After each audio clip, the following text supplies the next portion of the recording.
What is up, BattleBots, BuggleBots, and Robot Wars fans alike? Hardcore Kid here with another episode of the Hardcore Podcast. We have a scrum-diddly-umptious episode of BattleBots to cover tonight. And joining me, as always, I have Otaku Nate. We are the music makers, and we are the dreamers of the dream. I learned that quote from Aphex Twin. Yeah. Speaking of Willy Wonka, Nate, I have a bit of trivia for you. Yes? When Violet Beauregard, God rest her soul, ate the cursed four-course dinner gum, she became blue and what? Huge! A scene that inspired countless DeviantArt drawings. Ugh! That's why I've boycotted that site. Who do we have joining us tonight, Nate? Well, making his triumphant return after a very, very long absence, we have Mr. Jack Finney. Hey everybody, glad to be here today. What's been happening, Jack? Nothing too much really. It's been a lot of work, but I've always been keeping up on BattleBots because, you know, like, hell am I going to miss BattleBots now that it's finally back in my life? Yeah, just been keeping up with my Australian friend and, yeah, actually looking at learning to weld now as well, so you never know what might come in the future. Well, it's not back in the UK, that's for sure. Yeah, did you attend the Robonerd event? Unfortunately not. Wolverhampton is a bit out of my way to get to because, you know, I don't drive, so it wasn't feasible for me to be able to get there, especially on a day where I would have work the next day. Yeah, that's a shame.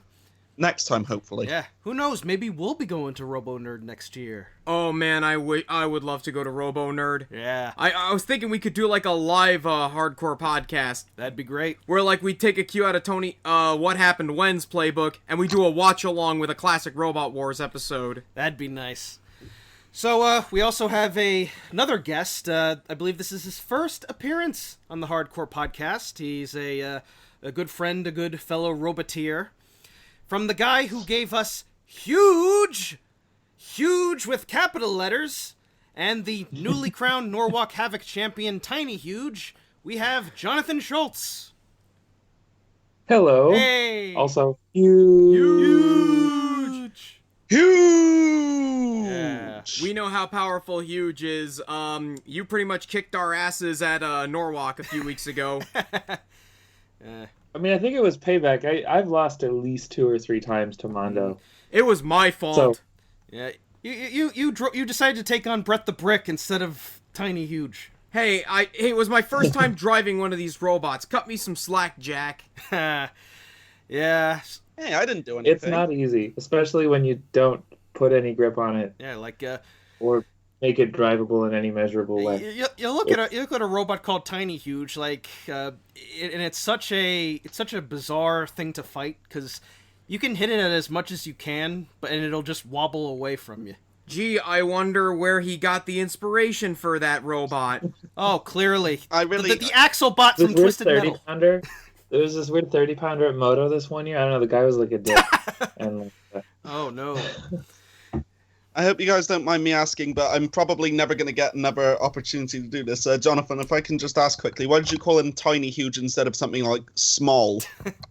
so I don't remember. We had a list originally, and I think it was just going to be called Tiny. Mm.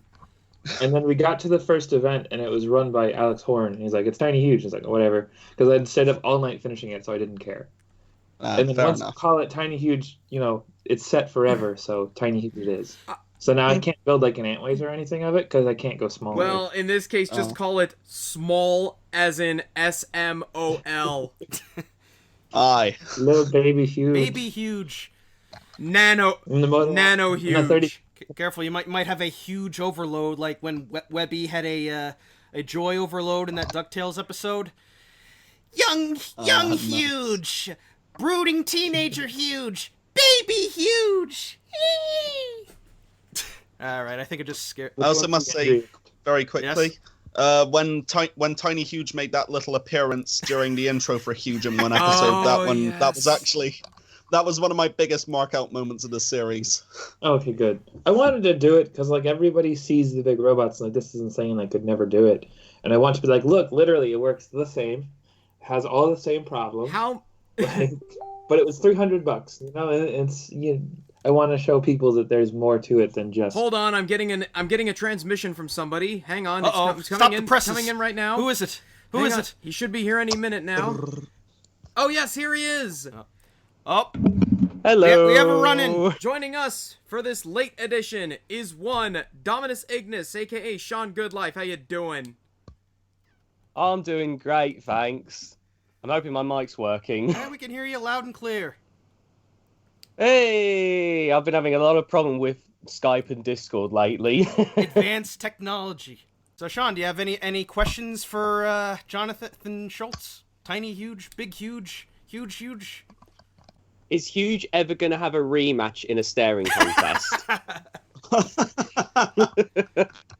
So we didn't ask for that as strongly, because when I was walking in the door, if I had to pick like one rematch I really wanted this year, it was Bite Force. Yes. Yeah, especially since Like above and beyond.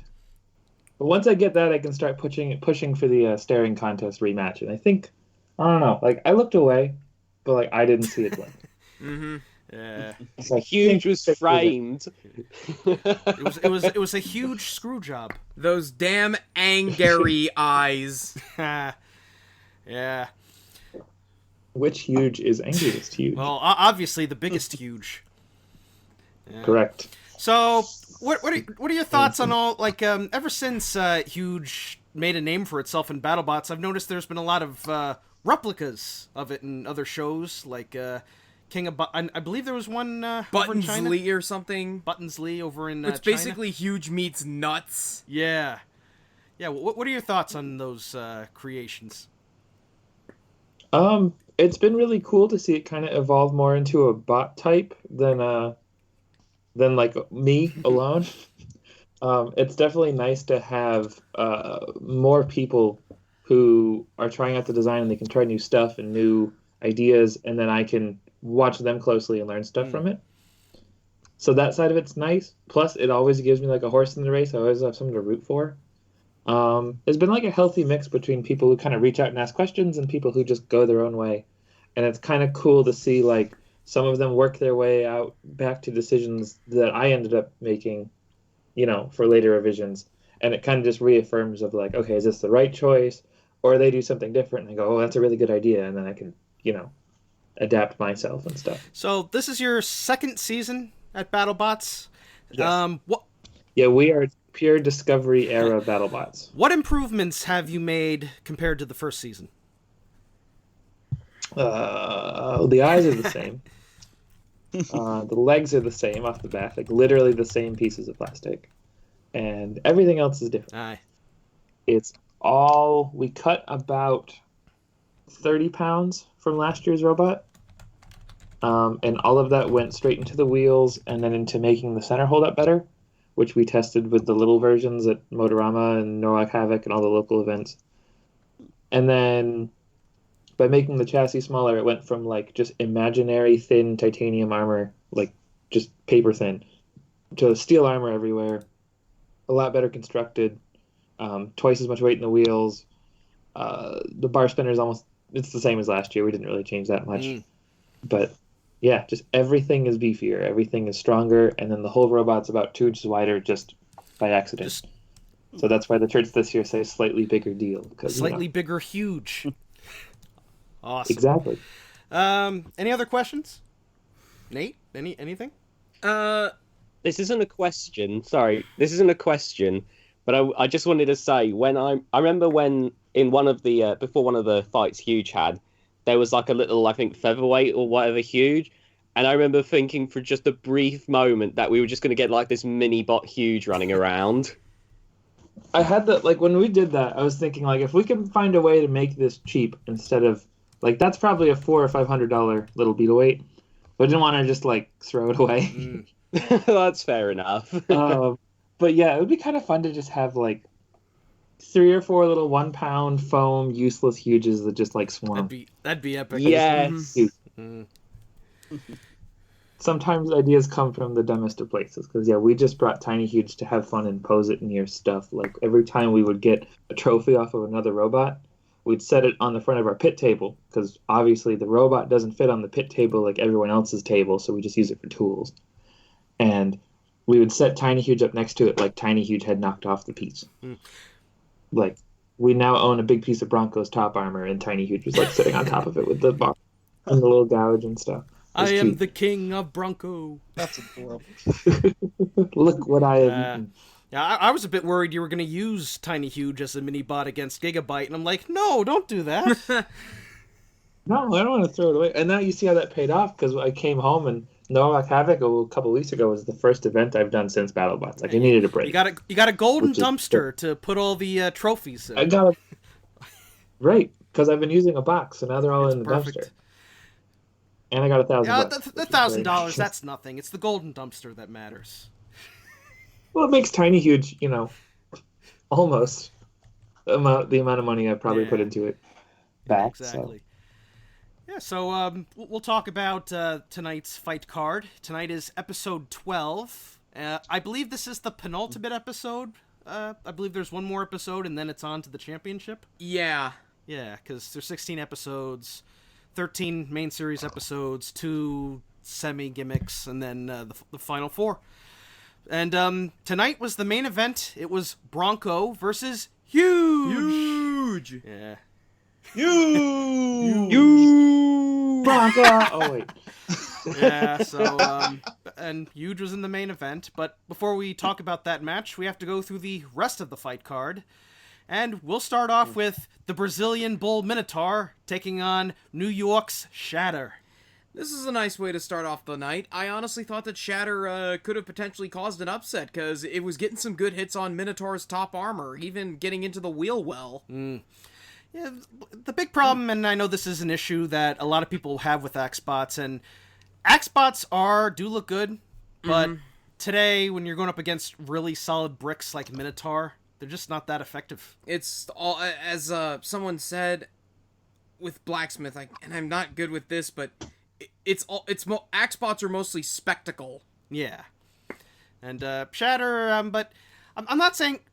It definitely has the spectacle going for it. Like, Shatter's not...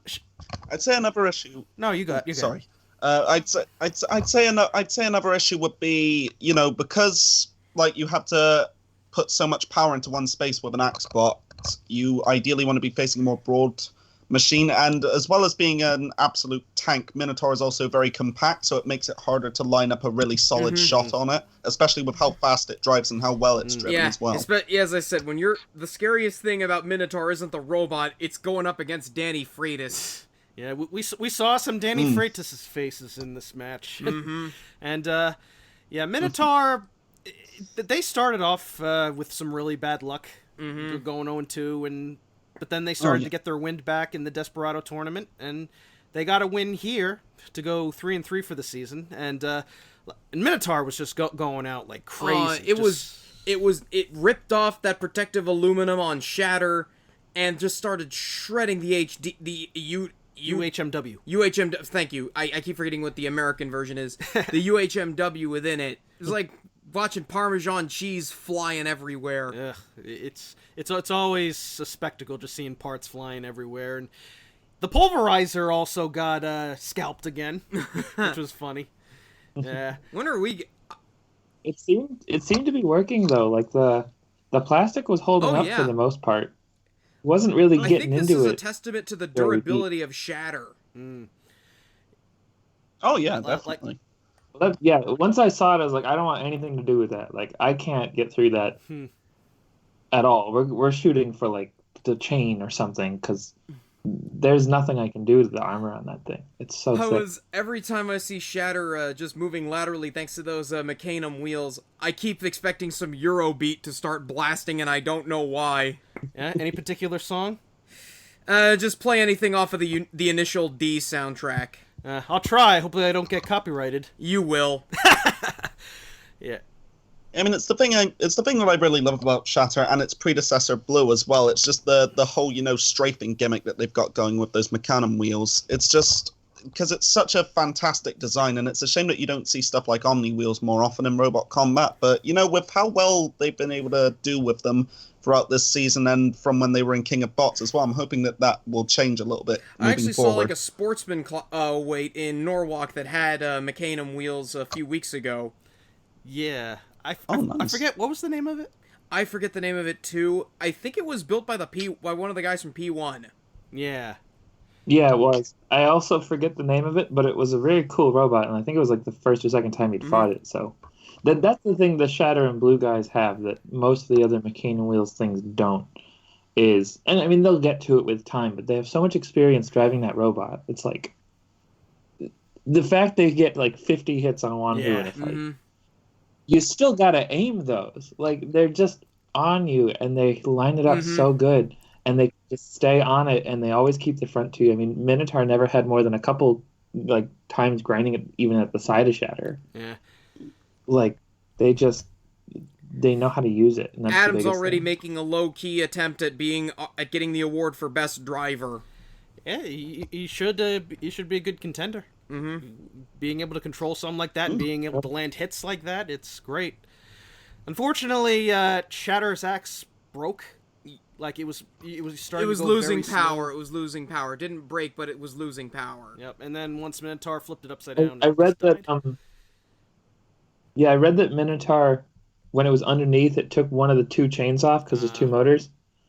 So then they just melted the clutch on the other motor trying to hammer Minotaur, and then once it was over, there was no and then clutch just left. Minotaur got the big hit in, and it was over. Yeah, it's Yeah. a shame, but looking at it, it was obvious Minotaur was going to win it. But I do give Shatter credit for hanging on in there and still being able to land some good hits. But There's no shame in losing to Minotaur. Yeah, never. Yeah, no. If you lose to Minotaur and it's a close fight, consider yourself very fortunate or blessed, very blessed. very blessed. Plus, So I let's have be a fair, question they were in there with a Daniel who had nothing left to lose at this point, and you know how it is. An animal's at its most dangerous when backed into a corner. Do we need to? I have a thought also. Before they got flipped, like, just say the fight keeps going, like they never get flipped, or like say the hammer keeps working, they just beat on each other for 3 minutes. Who wins the I'd fight? say Minotaur based on damage. Yeah, I would say Minotaur too, based on damage, because even it's just it all comes down, because in the end, as we saw with the Tombstone Gruff match, it all comes down to damage. And the arena was all covered in nice, sparkly UHMW pieces, so that's your damage right there. That's good. Sean, do you have any thoughts on this fight? Well, once I knew that Minotaur was like back in full swing, they got all the early stuff sorted out. I really like Shatter, I think it's a great robot, but I couldn't see them winning the fight. I just wouldn't, unless they got like a really good shot in, they like killed Minotaur, which could happen, but Minotaur's such a compact robot, I just couldn't see it happening. So it was a really fun match. I will say this, Shatter did absolutely put a fight, like's been said, but I feel like sadly this was a bit of a foregone conclusion. But I'm also a big Minotaur fan, so, I mean, for me, this match was a win-win. And Minotaur's the bot that I want to see win the Giant Nut. There's a lot of... Oh my god, same. They're a great team. They got a lot of pedigree, a lot of character, and a real powerful machine. Plus, I love myself a good drum spinner. Well, as I said, do we need to show that one picture of Daniel Freitas? Because really, that's the only picture you need to sum up Minotaur. I'll make that the thumbnail. I must. No. Make it that one picture of me from Norwalk Havoc. Which one was that? Oh yeah, you with the picture of Bloodsport. We'll talk about Bloodsport in a bit. That's definitely going to be the thumbnail. By the way, edit this part out of me doing the make that the thumbnail, but cut out the you picked the wrong bot, fool, and make that the cold open. Okay, I'll be sure to do that. So yeah, Minotaur gets the win to go 3-3. Shatter goes 2-2. Unfortunately, I'm not sure they're going to make the top 16, but I think that they had a good first showing, going 2-2, showing that omnidirectional bots are pretty cool. Mm-hmm. So we'll move on to the second match, which is Son of Waiachi versus the Kraken, and I'll give credit to the Kraken. Oh yeah, Kraken was pretty much tanking it the first few hits. Yeah. When you're fighting a bot like Son of Waiachi, the first thing to do is box rush him and then keep him, just put him into the wall and to prevent the thing from spinning up. Kraken tried, but Sao just managed to slip away. Just that one final hit where it threw it right into the screws and it just falls right on its back like a fish out of water. But to their credit, in that first box rush, I really thought they were gonna just about manage to pull it off, but sadly, it just wasn't in the cards. And by the way, that last hit, it's our first John Reed Good Hit of the Night award. I got my pick for later on. Oh yeah. We'll get to that in a bit. This is definitely a good contender because, Kraken. This is only their third match. I don't know if they have a fourth match in the next episode, or they just have an unaired fight. I don't know if they do. We'll talk about the unaired fight montage in a bit. Oh yes, yeah. There was a photo of them fighting Won-Hu that was out at one point. It's not a bad last opponent. If I tell you there Simply was because a photo, I love Won-Hu. Yeah. But rather, I should say I love the team behind Won-Hu. Yeah. They're great. Yeah, this was... Won-Hu was very prettily... It was very gorgeously built also. I was very impressed by the actual robot itself. Anything left to say about this fight? Didn't really last very long, unfortunately. Sean? Well, Son of Waiachi, they were lucky that it was called when it did, because as we saw, Wally was about to get stuck into the fray, and I don't know how well that would have gone for SOW. I have no idea what you just said. No, he's talking about Wally the mini-bot. Oh, Wally, yeah. Get it? Wally the narwhal? Oh, yeah, that. It's really cool. Low-key, the most adorable mini-bot out there. Sorry, Tiny Huge. No, it's not No, Tiny I totally Huge. agree. Tiny Huge doesn't count, as it was just there for introductions. Better than War Stop? Don't forget Surrenderbot here, jeez. Guys. Clearly, the grand final. I hate to bring up spoilers, but the grand final's clearly Tiny Huge versus Wally versus Warstop. I mean, I'd pay to see that. Warstop is Oh man, how cool would it be if they had a Tiny mini Huge bot does not rumble? do the web. They could do that. When, you know what? If BattleBots decides to have a Beetleweight class, I'm totally in. Oh man, if they did like a little side thing in the show where Chris and Kenny like call a Beetleweight match, or no, Chris and Kenny call a Beetleweight rumble. Perfect. 10 bots. 10 bots. Although if you've seen a lot of the recent rumbles, There was like a 20. handful there. What's up? There was a handful of Beetles there. Not really, like, no one brought the guts because none of us were planning on using them, but, like, Drizzle was there. We saw Drizzle. Tiny Yeah. was there. We saw Like, Suz I mean, use it as no a Beetles I push want to button. fight, but they were there. Somebody contact Greg and tell him to put on like a Beetleweight rumble as a bonus segment. Would there be? I think it'd be fun. Would they'd be able to get a signal? Well, if they do that, In the test arena. if they do that, they'd better contact Sarah immediately, because she's absolutely going to want to be there for that. She could be a guest commentator. That'd be perfect. I'll make her the commissioner. Yeah, so we talked a bit more about the Beetleweights and mini-bots than we talked about this match. That's because there really was nothing to it other than that one big amazing hit. Yeah. It's just, it's Son of Waiachi. It's slippery. It never stops spinning. And it's Kraken. And he's really, really good at getting on you and staying on you if you're a robot that you can get on and stay on. And Son of Waiachi is not that robot. Like, no fault at all to Kraken for not winning this fight. Frankly, they lasted longer than I expected. It's just, it's the nature of it. You can put any crusher in the field against Son of Waiachi and they can struggle. It's Son of Waiachi. They did tank quite a few hits before they went down as well, so... Yeah, they did. It held up really well. And I know the motors they're using, and that sometimes the front falls off a little bit.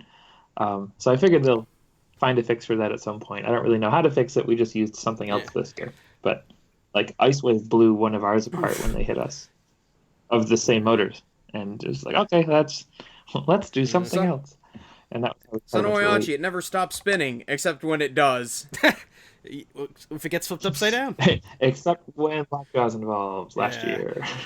Yeah, so that covers this match. The next match was a match straight out of King of Bots. An all-China confrontation between Railgun Max and Won-Hu. That's the only interesting thing I can say about the match, because this match sucked. As I was watching this, I was having flashbacks to the New Blood final between Mute and Storm 2, where it was just like 5 minutes of nothing. Like, the first few hits from Railgun Max just shows what, to steal a line from the drop zone, what a unit, Railgun Max is. But after that, it was just... I mean, credit to Wanhu also of, like, you see what Railgun did to Shell Shock and it did to Mad Catter. I mean, Wanhu didn't pull out the win, but it took the hit. Wanhu is, as I said, it might not be the most effective robot, but by golly, is that thing a tank. It's solid. It's very Oh yeah, definitely. That's an incredibly sturdily built robot. It's just a shame that the match... Belt, it was all fine. You know, it's always the belt. They just had something up with it this year. I don't know what it was. Probably take it from taking those big hits. Probably just like rip the belts apart. It doesn't look like your typical chain belt either. It's more like a little like a rubber conveyor belt or something. Yeah, I saw. Yeah, there was some yellow. There was some black. They had all kinds of things powering this thing. I was wondering if there was like a bunch layered or something. That could be part of the problem. Yeah, the reason, because number one, the match was really nothing, but right after this match, we got a whole montage of unaired fights. Just a whole, like you'd see Melvin versus Axe Backwards. Marvin. I wanted to see I would have put the Marvin fights on over this. I would have liked to see the Derp 6 match. Deep Derp 6 strikes again. Yeah. I liked the Mammoth Gemini match was not a long one, and it was, in my opinion, a very good fight. And then also Sub-Zero versus the Four Horsemen was incredible. I would have like it's a shame that is not aired. Especially because Mom has stated they that cut out Sub-Zero some is fairly interesting stuff, and they're just like, oh, and Sub-Zero burned. It's like, no. First, it hucked out one of them from like the center of the arena. Oh my god, why nice. didn't we see this? I know! So they huck it out, and then it like... I think one of the little robots like hit the back plow and locked a wheel on Sub-Zero, and then the current draw just, like, all the batteries just exploded. Whoa. And it's, like, watching, like, this fight's going on, and everyone's watching because it's the Flipper versus the Minibots, and then it just cooks off, and like, oh my god, they won! Like, they did it! Poor... It was incredible. Poor Sub-Zero. Yeah, like Mom. That's such a shame. It really is. Sub-Zero's my mom's favorite bot, and she's like, I can't wait to see it again. And then I'd be like, well, you'll see it again for like 5 seconds. It burns up and gets beaten up by a bunch of featherweights. Yeah. Yeah, this is the sad thing because though. Like they hit. They got some power. I don't care if Mad Catter's fights weren't exciting either. I just want to see more Martin Mason. Yeah. Yes. And I just noticed this. Did Mammoth have 5 fights? I don't know. You saw Gemini because they've had 3 fights in the main season, and then they show it voring Foxtrot. Oh, I was gonna ask Dominic to say that. You had to go there. And then got beaten up by Gemini. Was that a 3-bot rumble, or were those separate fights? Yeah, those are separate fights. So Mammoth had 5 matches. I'm not sure how much I can say, but there has been 1 or 2 fights that were in the beyond, during the tournament and stuff that have been dropped back when they were particularly good fights. So like whiteboard matches? Some people listed with like a 5th fight and stuff. Those are the cases where the fight happened later and they really wanted to show it because it's an amazing fight showing off how good the robots are. So they move it up, and then now they have to kind of write it as like, oh, top 16 at this day. But in reality, the fight happens later, and their record was a little different at the time. But it's nothing that has so far been consequential for any robots. Like, they're not writing some backstory of like, oh, this person's actually 3-1 when they weren't. Like, it's just robots that, they weren't going to make the top 16. But they still worked, so they just kept fighting, and then one of the fights became amazing, so they're just going to show it, and, when it comes to selection time, they drop out, and no one's the wiser, I guess. We're going to do a whole episode when the unaired fights surface. Yeah, the YouTube guys, the people who run the BattleBots YouTube page, have stated that they will be uploading the unaired fights to their YouTube channel. So, yeah, we'll looking forward to seeing those, and we can talk about those after the season's over. But yeah, Railgun Max won on a judge's decision. Railgun Max is 3-0, I believe now. 3-0, yeah. So I wouldn't, although I consider it to be on the bubble, considering that the robots it beat weren't all that impressive. They had a huge bubble list right in the middle when they were showing the highlights, and they had like just about the entire second half of all the roster on there. Monsoon wasn't on there, so I assume it's in the top 16. I still question how, because aren't they 1 and 2? They're 2 and 1, I think. I don't know. No, Monsoon was a win. Valkyrie was a loss. Hypershock was a loss. They're 1 and 2. Oh, yeah, maybe they're out. It's a tough spot because they did take a beating. We saw those damage picks, so I don't know. Dang. Yeah, they did.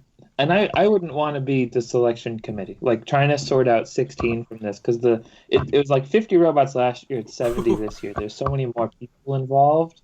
There's just a bigger class of 3 and 1 and 2 and 2 robots. That's why we were so excited. It's just, I knew with the 3 and 1 we had, we were just golden, and we were probably, we did as best as we could do to get in, and there was no like worrying about top 16. Your only loss was to Son of Oyachi. That's no disrespect. It feels excusable to me. Yeah. So, but that's that pretty much covers it. The next match, I am happy to say, was much better than the Railgun Max 1 fight. It was Witch Doctor versus Gigabyte, and this was my pick for the John Reed good hit of the night. I picked too. Witch Doctor, that was just mean what you were doing to Gigabyte. You wanted it. It wanted so badly to get off that prove it list, and I think this was its prove it moment, going 4-0. Yeah, still problems with the weapon though. Yeah, but like at least Gigabyte proved it can self-right. Yes, I loved it when it spins and just uses the pole to get back onto its wheels. That was cool. Plus, Witch Doctor going full Randy Orton with just punting Gigabyte all over the place. That was, that was something to behold. That definitely makes up for the weapon issues they started having later in the match. Yeah, this is fun. And Witch Doctor is the second robot to go 4-0 this season, I believe. I believe it is. Yes, because... yeah, I think the only other one is Death Roll, isn't it? So they'll be seated pretty highly. Mm-hmm. Oh, man, Death Roll. Death Roll's my favorite for the Giant Nut and Hydra. Yeah, they're my dark horse pick for the Giant Nut as well. I mean, they've just been absolutely phenomenal this whole season, especially considering, that they didn't do very well at all in their previous appearance, but this time they've just been on an absolute tear, showing that, they've just been tanking everything and just dishing out massive hit after massive hit. So yeah, I'm actually rooting for them to go all the way with this. They have one thing that I feel like it and Huge have if they were to go up against like Bite Force, and that's that the weapon reach I feel is greater than what Bite Force has. The biggest problem is that Bite Force has those big wedgelets at the front where if you get on one of those, it's over. But because of how long that weapon reaches, it can shear off those wedgelets easily, and it has enough force in that disc to just toss Bite Force around the arena. Plus, it could potentially hit the weapon chain if it gets really lucky. Tough though. If you give Paul a second, you give him an opening. Like that's it. Whatever you give him, he's going to take, and that's what's so tough is, like with the Hypershock fight and stuff. Like it just took a second, and okay, the wedge is gone, a wheel's gone, and Hypershock was all over him. You give him one opening, and he just shreds it. Like it's so well set up, and he drives it so good to just same with stay on. what Tombstone did to Sawblaze. Yeah, exactly. You give him an opening, and you don't get another chance. And that's what Witch Doctor did to Gigabyte a lot. Definitely a neat strategy of like, we use similar motors to Witch Doctor, and we'll get 9 to 15 hits over the course of an entire fight. We spin up pretty slow. They spin up instantly. They get those 9 to 15 hits, and then they burst into flames after like a minute and a half. And the strategy is pretty neat because you get those hits so quick back to back to back that like Gigabyte was wrecked. And all their opponents have just been wrecked after all those hits. And that's a strategy. Like, there's nothing left of Whiplash to fight Witch Doctor, and it doesn't matter that the motors are burned out because you're still going to win the fight after it. And yeah, they stay on you. They don't give you any openings, and they take whatever you give them, and it's scary. Yeah, I've been a big fan of Witch Doctor. They started out from the very beginning. It's a very entertaining team. Although the robot it had a lot of character to it. Mm-hmm. Didn't seem quite as effective at first, but now it's between this and the Remars event. This is Witch Doctor's year. Yes, I think they could win this whole thing. Oh yeah. They could beat Bite Force as long as they stay away from Bite Force's Wedgelets and Disc. I think they'll have a good chance. Well, Mike Galate. Yeah, I think they're one of two robots that could potentially beat Bite Force. The other one being Death Roll. So fingers crossed it could happen. I mean, if anyone can pull off the miracle run, it's either of these two. What about Huge? Don't underestimate. Yeah, Huge too. I put Hydra on that. But we're in a different boat almost though, because you want the people who can play Bite Force's game and beat Bite Force at that game is another level of execution and perfection. Huge is just a shortcut. We're just doing something else. I think Hydra could do it too. Also, in fact, if I think that the final, the next episode, the final episode. I think the main event is Bite Force versus Hydra. I don't know. It might be because I know both of them only have one more match to go. So that might be the main event. Well, we'll see on Thursday, and if so, I've already got an idea of who I want as a guest. All right. Oh my god, guys! Before we move on, we've all been sleeping on one robot that could beat Bite Force, and that's one. Yeah, you're probably good. Yeah. So Witch Doctor gets the win to become the second robot to go 4-0. Top 16, here they come. The next match was kind of it's somewhat ugly, but eh. Yeah, it's Breaker Box versus Bloodsport. Poor Breaker Box. It's just it broke. This could have been a top 16 machine. It's just nothing has gone right for them. They got the and unfortunately, there is no St. Louis Blues story of suddenly coming back from out of nowhere to win it all. No. Yeah, Breaker Box has now what I like to call the D12 scoop, because my first robot had a scoop just like it, and it was able to get in under Bloodsport and throw it into the walls a couple times, but then Bloodsport managed to nick Breaker Box's wheel, and then nicked the lifter arm, and then ripped the lifter completely off. To quote James Moore, aka Legacy of Hitchcock, Breaker Box evolved into King B. Oh dear. Oh. Yeah, but we actually saw Bloodsport at the Norwalk event. Yes, and there's a great picture of me that you took where I go big smoke on the thing. Sorry. Yeah, it's funny. It is cool to see though, how the thing spins in person, seeing the little cogs on the top. I remember when we were watching I was watching the match with my dad, and he's like, "Is this a full-bodied spinner?" And I'm like, "No, it's got a overhead blade on the front." "Oh, so it's a full-body spinner?"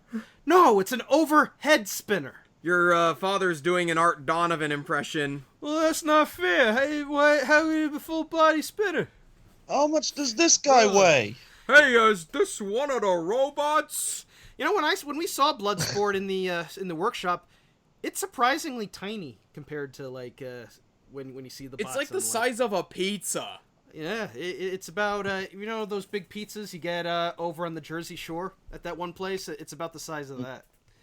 But yeah, I'm happy for the Bloodsport team. I was a little worried at the start of the tournament because I wasn't sure how effective it would be, but it's gotten some good hits in and gotten some good knockouts. So big credit to them.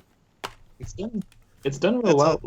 Breaker Box is not a fight that I mean, I don't know if they actually asked for it, but that's not a fight that you should be asking for if you're a big horizontal spinner. Breaker Box is serious, and they did better than anybody I've seen against it.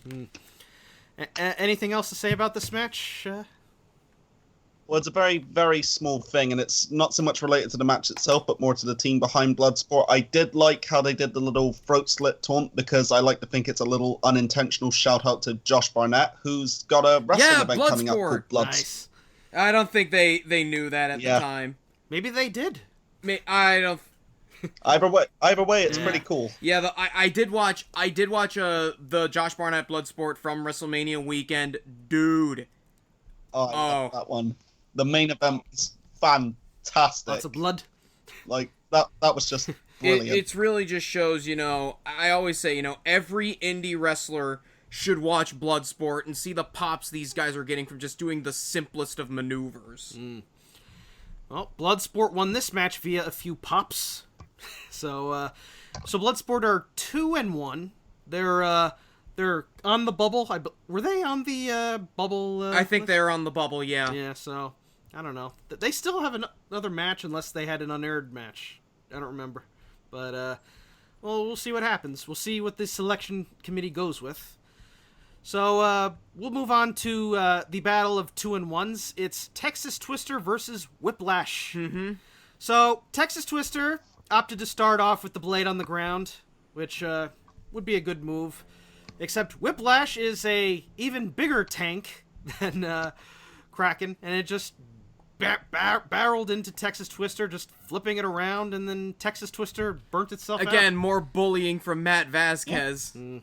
But even though he beat the hell out of Texas Twister, he couldn't get Spitfire. Spitfire was just taunting it. I did love how he was going for it while it was still in the air, though. And that he nearly got it a couple of times as well. Spitfire is like the only drone left in this competition, and he refuses to die again. It's just flying around like, come up here and get me. Oh wait, you can't. Yeah, this was a chaotic fight, but Matt Vasquez, he's shown he's a good driver, and he's another dark horse for the championship, and yeah, well, we'll see how he does. He's 3-1. He's got wins over Minotaur and Son of Oyachi, so he should be in the top 16. Without question. Yeah. Yeah. Man, when you think of who's got to be in the top 16 at this point, that's just an absolutely stacked lineup already. I mean, even just speculating. Mm-hmm. Yeah, anything left to say about this match? It went to plan for them. Like, they're another team that doesn't give you an opening, really, and they just stayed on Texas Twister. You keep them spinning up, keep trying to control it, and I didn't expect them to rip the backplate off like that, but, I mean, I don't think they could be any happier with how it went. Maybe if they'd gotten the drone down, they'd be happier with how it went. Yeah. That's just getting picky. I mean, if they'd managed to swap the drone out of the air, that would probably be a showing for the John Reed Award. It definitely would. All Matty needs now is a rake. Yeah. Well, they did way back when they were Splatter. They had a bunch of fishing poles off the back of it. I remember because they fought. It was Splatter and Warrior for season 2. It was unaired. But they had like a bunch of fishing poles sitting on the back of it. I'm pretty sure. I'm just imagining that they got those fishing poles from one Ed Robinson. I'm sure they did. Yeah. So Whiplash gets the win, and now we move on to the main event. Huge versus Moist Pony. I mean, Bronco. Yes. But I don't know. You could confuse it with Moist Pony. Well, we have to talk about what we got before the main event. Oh dear lord. The button press montage. Oh man. We have an award for best button press, but there were so many different ones this year. It's mine is still the bombshell one, the bit that they did with the mallet. Mine is Tim with the tea kettle. Yep, that's mine as well. Although I may be showing my national bias it's either there. Tim with the but tea. in the world of Brexit, there's not really much bias left to show at this point. So now, what do you say to a cup? Feck off, cup. Good. Yeah. So we got a button. We'll when we do our awards at the end of the year, we'll have an award for best button press. Mm-hmm. So we'll have a very big suggestion of many different ones, but we'll figure out who's the best. But Yeah, Huge versus Bronco is the main event. This was better than it had any right to be. I did not expect this to be close. Oh, come on. Huge is wily, it's wacky, it's crazy, and it's fighting Bronco, who's got a giant unicorn horn on it. Well, I say that because, as we all know, Huge's great-grandfather Gabriel, it's one of its favorite opponents is Flippers, because what can you do to it? Because... Right, it doesn't fit out. Because, and I'll repeat the story ad nauseum, Dave Laurie, back when he was with Nuts, he told a story about how when they got the draws for the revived season of Robot Wars, John Lear was fairly angry, and Dave Laurie asked, hey, John, are you okay? And John says, no, I'm not, because I have that thing in my heat, and he pointed to Gabriel. Yeah. So I just expected, this to be like a Gabriel match. Boy, was I wrong, because Bronco put up a great fight. Like, tell us, Jonathan, what was going through your mind? Well, I mean, that was some of the stuff they were talking about with, me saying, I shouldn't feel confident, but I feel confident. Like, I felt good if we were fighting a normal flipper. But I knew they were going to come up with something. They've been doing this for too long. They've probably been thinking about it since last season. Like, I knew there would be something. And when that something was working for, the middle section of the fight, I mean, I see the goal. I see what they're going for, of just they could control us the whole way. But I don't know if they ran out of gas or they just decided to stop bum rushing the spinner or something. But their driving changed, halfway through the fight after we got a good hit on them. And then it was more like us controlling the fight. And then that's when Huge is good, because you can try and run away, but I'm just going to keep going for you, and it's not going to change anything. So yeah, at the time it was kind of once the fight started to turn near the end, in my mind it was a lot of urgency. It was a lot of oh god, I have a minute left, I got to do something cool, because I knew we were, besides taking the top armor off, which doesn't really achieve much, we weren't winning that fight until 45 seconds left in it, when it started to when you really took control and they died and stuff. Yeah, you can tell, about at the halfway point, I think the turning point of the match was when you actually flipped Bronco over. Mm-hmm. I wasn't expecting that. Yeah, I don't know what it was, because they started running after that, and I don't know why. Because if you watch early in the fight, we are at full tilt speed, and they just go straight in. Straight into the spinner. We stop dead. And then they flip us. They didn't even bounce back, because they have the angled bat plate on the flipper, and it's all steel. It's really tough. There's your strategy. Because to me, I see the fight and I think, oh my god, we have all these things we need to fix. I don't know why they didn't keep exploiting them.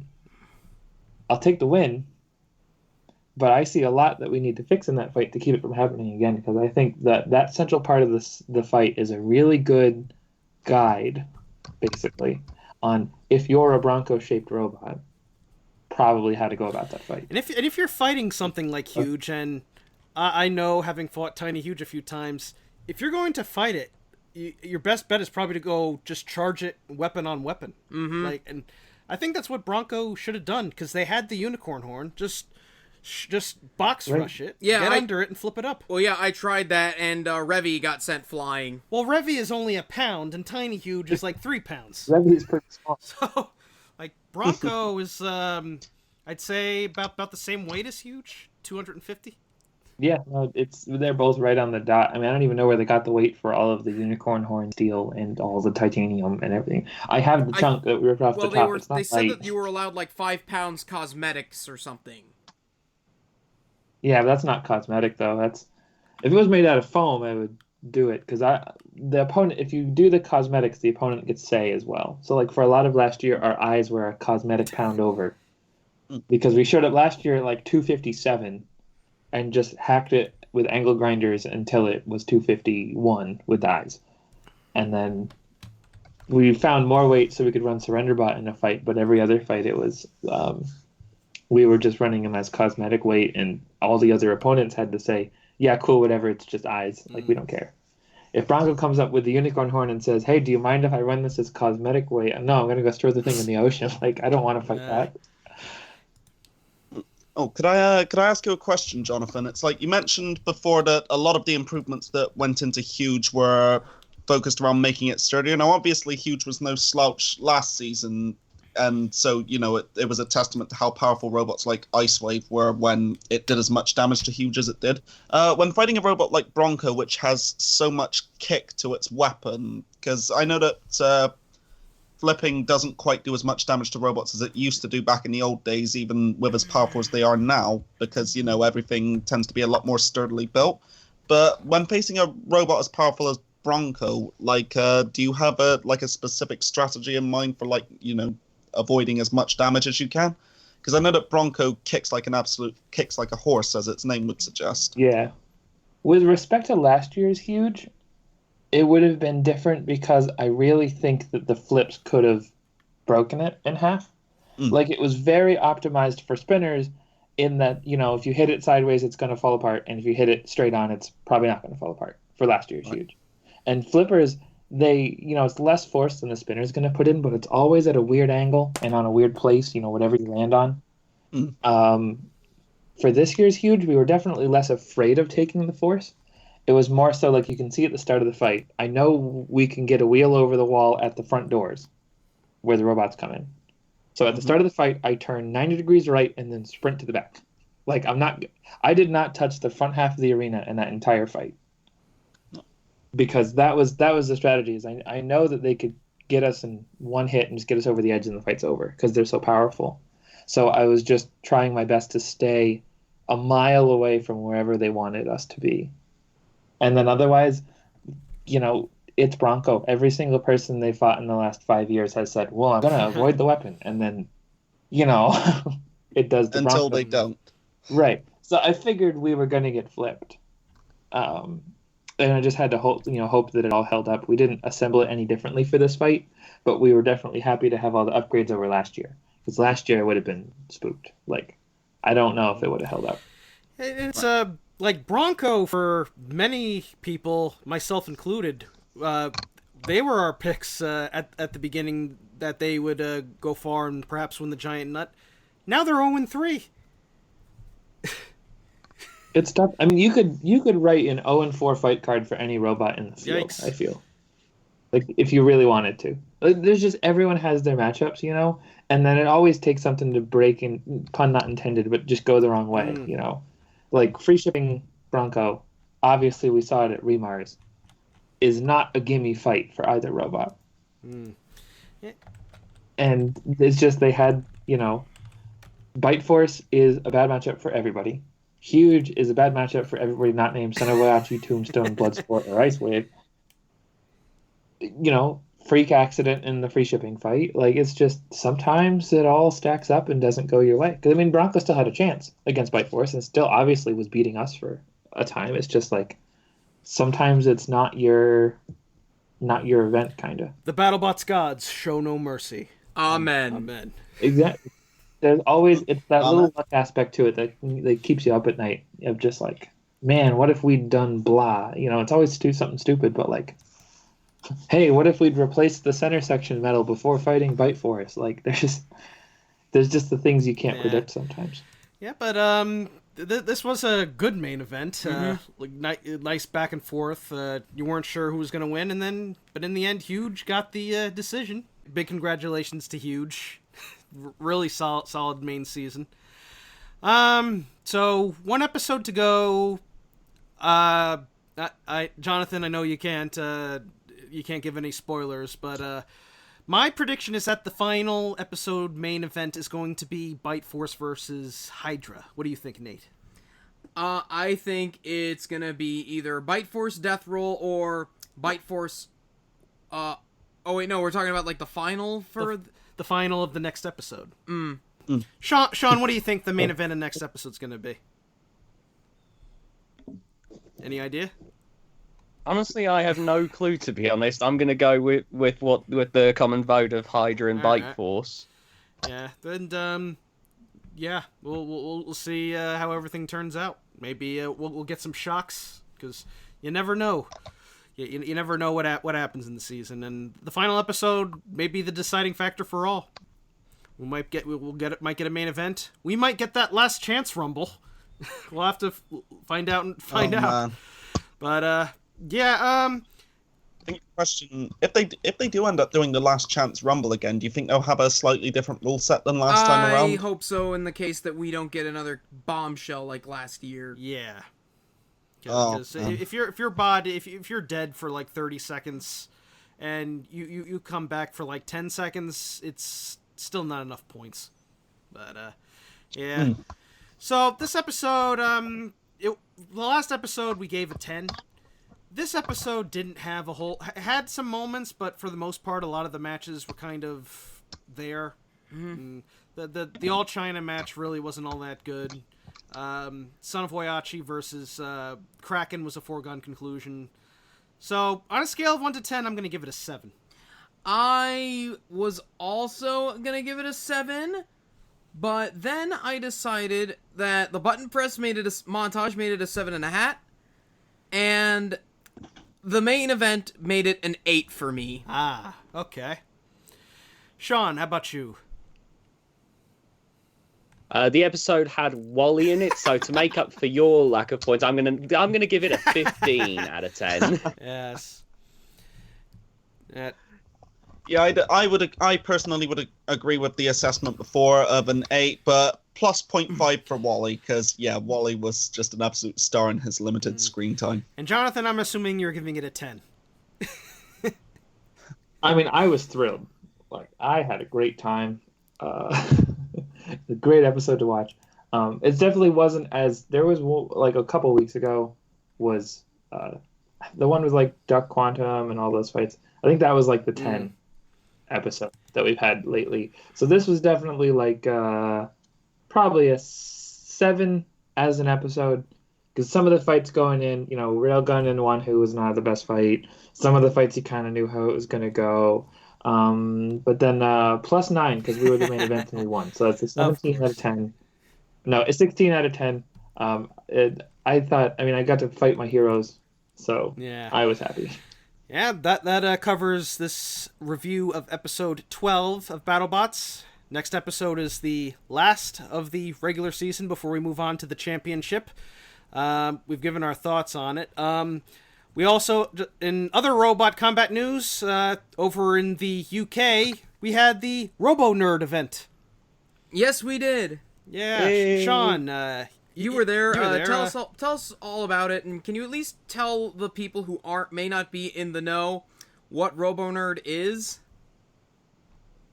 Well, it's basically this event that started last year, where the idea was to get a bunch of different teams together. It's not like Extreme Robots or Robots Live or anything like that, where there's like active fights, with the heavyweight robots. No, they're just like static displays, but it even brings out some of the older teams to bring their robots along.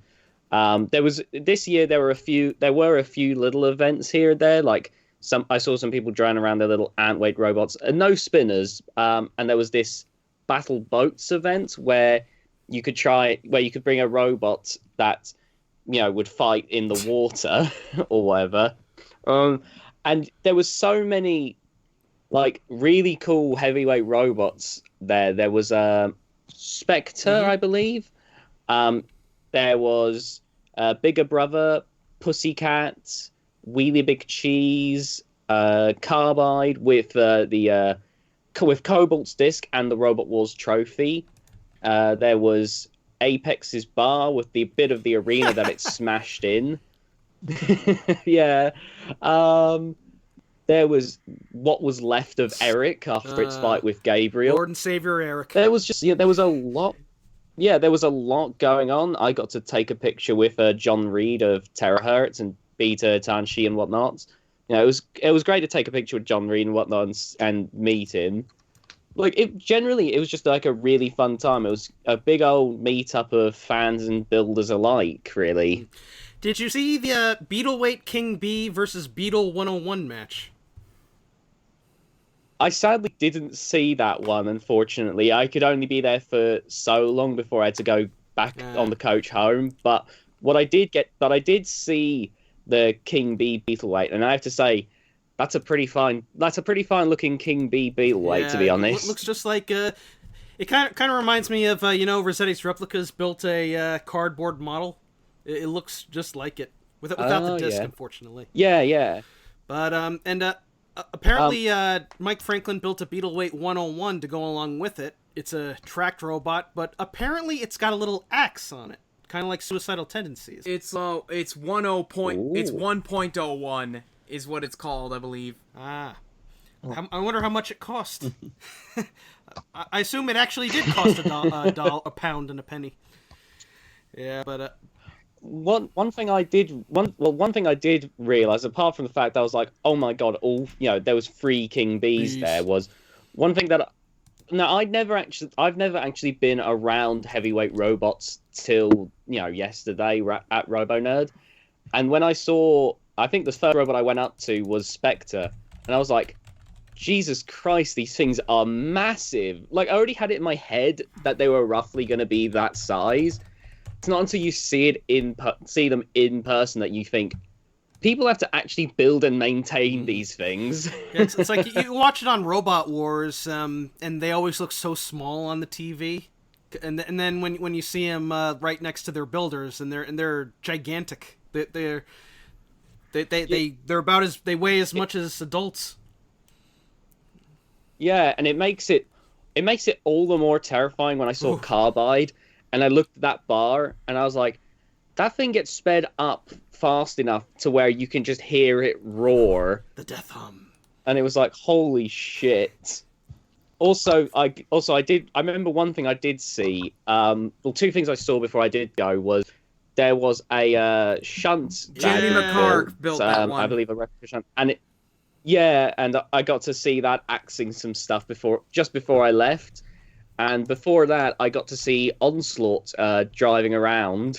Yeah, that was. For those who don't remember Onslaught, that's the robot that fought Razor when Razor penetrated Matilda. Yeah. Yeah, Onslaught. Yeah, it's classic. I was like, the Onslaught, it's pretty in its own, like, very industrial way. Like, I feel like it was a robot made, like, in the 1960s by a machine tool company. The motor that's inside it is from 1967. There we go. Damn. I didn't even know that. It's it's such a, like, the style of it, while not being intentionally stylized, like, a lot of the new BattleBots are very, like, okay, we're going to make this stylish.